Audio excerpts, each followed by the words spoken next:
The work of repair and the idea of ecological reparation being something that is broad. It's about infrastructures. It's about animals and plants. It's about soils, and it's also about the humans that are working within this melange. It kind of took me back to Stephen Jackson's work on repair, and I was particularly taken with his idea of broken world thinking, a kind of real appreciation of the limits and fragility of the worlds that we're actually in, the world we inhabit. And of course, this started to make me remember bits of my interviews with 19 farmers um, who had spoken about partially broken worlds, so their own farms as broken in some way or another.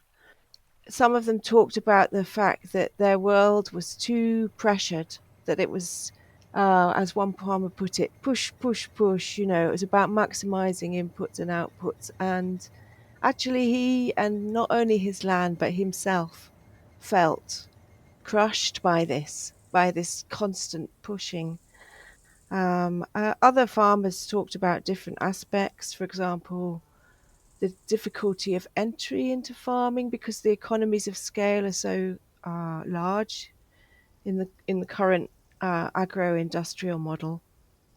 And other farmers talked about the land and the air and the water and the fact that they felt that they wanted to repair. They felt it was broken. They said that we're damaging it, and so they tried to look for another system.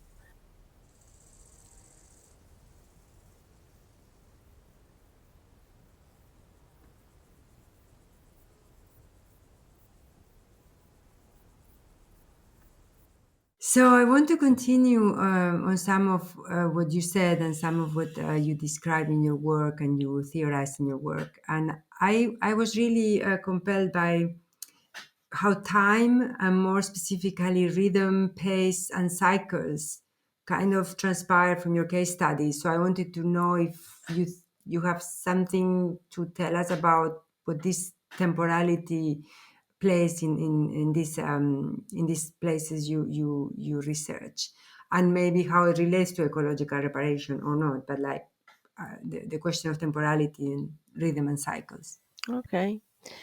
Yes. Well, the mending that the farmers are doing is concerns the grazing of cattle.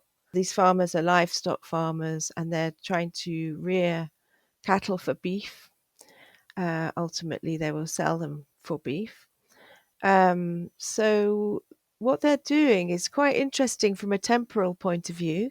Uh, they're changing the rhythm of the grazing of these animals.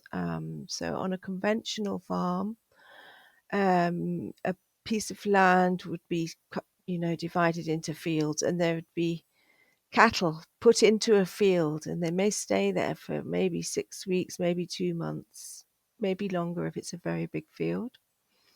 And the farmer doesn't really need to do anything, just keep the boundaries safe. And that's a conventional system. So, and it's called set stocking. That's a term that farmers use for that kind of practice. But in these farms where I've been interviewing, the farmers have signed up to pasture fed system. And what they're trying to do is get the most out of the land that they've got, and they're not bringing in any other inputs to feed their cattle. So, say if they've got a relatively, medium-sized farm, they've got to actually use all the terrain to feed the beasts they have. And so they're trying to experiment with ways of maximizing um, what the land can produce and what it can support in terms of animals. So it's a very kind of neat, contained um, system. And the way that they've been learning how to do this is to put the cattle into a much smaller area of land. They might even be kind of bumping up against each other a little bit. And they put them into a smaller area, but that area of land has high grass.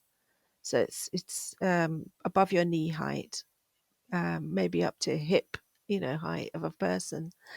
And the cattle go in there and they don't even need to like bend their necks down. They just go like that, and eat the top of the grass. Um, and there's a lot of seed heads and a lot of nutritious stuff on the top of the grass. And the farmer then moves them on very rapidly. So usually a day later, he will move them into the next little patch, or paddock as they call it, of grass. So what you get is this lovely kind of rhythm developing where the humans and the cattle are kind of in interaction, and the pastures are higher, and they are sort of just munched for a day, and then they are left. So the pastures are left to recover themselves from that one day munching and trampling, and they shit and they put their urine and excrement on that patch as well. So quite a lot happens in a day, but then they move on. And I think it's a really nice rhythm that the farmers seem to enjoy. The cattle, the farmers describe the cattle as enjoying it as well. That they said that they look happy and they're fine and they see each other daily. So yeah, it's a totally different sort of feel in a way to set stocking, where the farmer is somewhere else and the cattle are, there for 3 months, perhaps 2-3 months. Thank you, Claire. So I have a question about safe spaces. And in your work, you talk about safe spaces as spaces that allow for farmers to experiment, Mm. and also to develop these practices that allow them to produce food in more sustainable ways. Mm. So, can you tell us a bit more about this idea of safe spaces and why it is important for achieving socio-ecological change? Yeah, that's an interesting question. Thanks. Yeah, I've been thinking a little bit about the wider kind of livestock production landscape, and I think there's a lot of normative pressure on farmers to be like other farmers, to be producing according to a more agro-industrial model. And there's also, economic pressure on them to do that in both dairy and beef farming. And so to do something different, to actually acknowledge breakdown and then to step into a mode of reparation is, let me think what to say. It's exposing. It's not so much exposing of oneself, because possibly you've already made that decision, but it's exposing of the wider system and landscape of production. And so, you know, people don't feel very comfortable with that. It's uncomfortable. And so I think safe spaces are needed for people to gain solidarity and to feel that they have some safety, in going against the grain, and implicitly exposing this, the system that still continues for ecological, for practices that are not very caring and that are not ecologically benign. I wanted to follow up with something that is connected to the two previous questions on time and also on what you just mentioned about having a safe space, given the kind of experiments they are doing, contest and put into question mainstream systems in which they are otherwise located. And there is one thing about practices of ecological reparation, that they have to fight constantly the charge of advocating a return to the past. Yeah. So as soon as you put the re on something, the reparation, resurgence, anything like that, it's a bit like we are advocating to go back to something. And even the fact that people who use these words have to reclaim that, to constantly defend somehow ourselves, that we are not advocating that, shows something. And I wanted to see if you have observed something like that with regards to the work in these farms, if they actually, the farmers, feel defensive about that, or they have to respond to something like that, or what do you think about all this Mm. yourself? Yeah, I came across the phrase the new old system of grazing, you know. So they're obviously within the community of farmers uh considering how this new grazing practices return to some extent to practices previous to um, wide scale intensification and sort of um, not monocropping, but you know, creation of single um, outcomes on farms. So yeah, they were playing with the idea of the sort of old new or new old.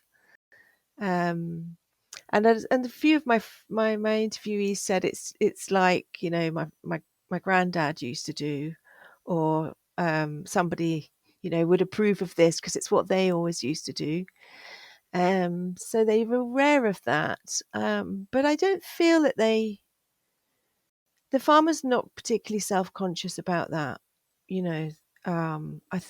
Because I think they actually were learning massively.